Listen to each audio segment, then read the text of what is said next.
ஒரு இனத்தை அழிக்க வேண்டும் என்றால் அவன் மொழியை கைவை, மொழியை துவச்சு தும்சம் பண்ணி இனம் சீர்கெட்டு போகுது. இப்போ அந்த வேலை நடக்குது. அந்த வேலைக்கு நாம் விடக்கூடாது. அறிவுடையோடு குழுவோடு சூழ்ந்து நின்று நம் மொழியை அரண் போல காக்க வேண்டும்.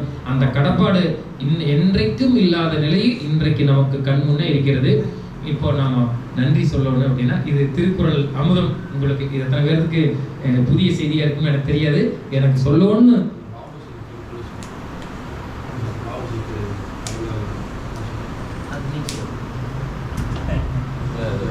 திருக்குறள் எவ்வளவு வலிமையானது அப்படிங்கிறதுக்கு இந்த படிக்கும்போது ஒரு 2 விஷயம் எனக்கு தெரிஞ்சுக்கிட்டு, வ.உ. சிதம்பரனார் அவர்களுக்கு அந்த இறுதி அவர் மீது ஒரு வழக்கு தொடர்புபடுகின்றது. அந்த வழக்கில் கடைசி அந்த அவருடைய பதில் அந்த உரையில் ஒரு திருக்குறளை அவர் மேற்கோள் காட்டிவிட்டார். நல்லாண்மை என்பது ஒருவருக்கு தான் பிறந்த இல்லாண்மை ஆக்கிக் கொடுக்கும்.